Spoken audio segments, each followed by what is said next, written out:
ಕುಷ್ಟಗಿ ಅಥವಾ ಕುಷ್ಟಗಿ ಸುತ್ತಮುತ್ತ ಇದ್ಕೊಂಡು ಈ ವಿಡಿಯೋ ನೋಡ್ತಿದ್ದೀರಾ? ಹಾಗಾದ್ರೆ ನಿಮ್ಗೊಂದು ಖುಷಿ ವಿಚಾರ, ಪೆಟ್ರೋಲ್ ರೇಟ್ ಜಾಸ್ತಿ ಆಗ್ತಿದೆ ಅಂತ ಯೋಚನೆ ಮಾಡಬೇಡಿ. ಬರೀ 40,000ಕ್ಕೆ ಎಲೆಕ್ಟ್ರಿಕ್ ಗಾಡಿ ತಗೋಬಹುದು.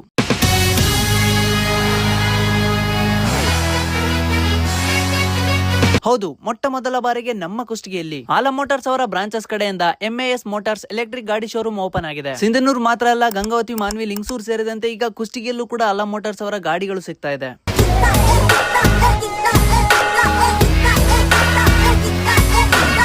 ಮೈಲೇಜ್ ಅಂತೂ 40 ಕಿಲೋಮೀಟರ್ ಕೊಡುತ್ತೆ. ಇನ್ನ ಜಾಸ್ತಿ ಬೇಕಂದ್ರೆ ನಿಮ್ಮ ಬಜೆಟ್ ಮೇಲೆ ಮೈಲೇಜ್ ಡಿಪೆಂಡ್ ಆಗುತ್ತೆ. ಇನ್ನ ಇವ್ರ ಹತ್ರ ಲಿಥಿಯಂ ಬ್ಯಾಟರಿ ಕೂಡ ಇದೆ. ಲಿಥಿಯಂ ಬ್ಯಾಟರಿ ಹಾಕಿದ್ರೆ 300 ಕಿಲೋಮೀಟರ್ ಮೈಲೇಜ್ ಮತ್ತೆ 3 ವರ್ಷ ವ್ಯಾರಂಟಿ ಕೂಡ ಕೊಡ್ತಾರೆ. ಗಾಡಿ ಪಿಕಪ್ ಅಂತೂ ನೀವೇ ನೋಡ್ತಿದ್ರ, 3 ಜನ ಹಾಕಿದ್ರು ಕೂಡ ಆರಾಮಾಗಿ ಎಳೆಯುತ್ತೆ. ಹಂಗೆ ಇದಕ್ಕೆ ಯಾವುದೇ ಡಾಕ್ಯುಮೆಂಟ್ಸ್ ಕೂಡ ಬೇಕಾಗಿಲ್ಲ. ಇವ್ರ ಹತ್ರ 40,000ದಿಂದ ಹಿಡಿದು 1,50,000 ಕೂಡ ಗಾಡಿಗಳು ಸಿಗ್ತಾ ಇದೆ. ಹಂಗೆ EMI ಆಪ್ಷನ್ ಕೂಡ ಅವೈಲೇಬಲ್ ಇದೆ. ಡೌನ್ ಪೇಮೆಂಟ್ ಮಾತ್ರ ನಿಮ್ಮ ಸಿವಿಲ್ ಮೇಲೆ ಡಿಪೆಂಡ್ ಆಗಿರುತ್ತೆ. ಇನ್ನು ಇವರ ಅಡ್ರೆಸ್ ಬಂದು Koppal road, RDCC bank opposite, NCH complex, Kushtagi. ಹೆಚ್ಚಿನ ಮಾಹಿತಿ ಬೇಕಂದ್ರೆ ಮೇಲ್ಗಡೆ ಕಾಣಿಸ್ತಿರೋ ನಂಬರ್ ಸಂಪರ್ಕ ಮಾಡ್ರಿ. ಇರ್ಲಿ, ಹಂಗೆ ಒಂದು ಫಾಲೋ ಮಾಡ್ಕೊರಿ.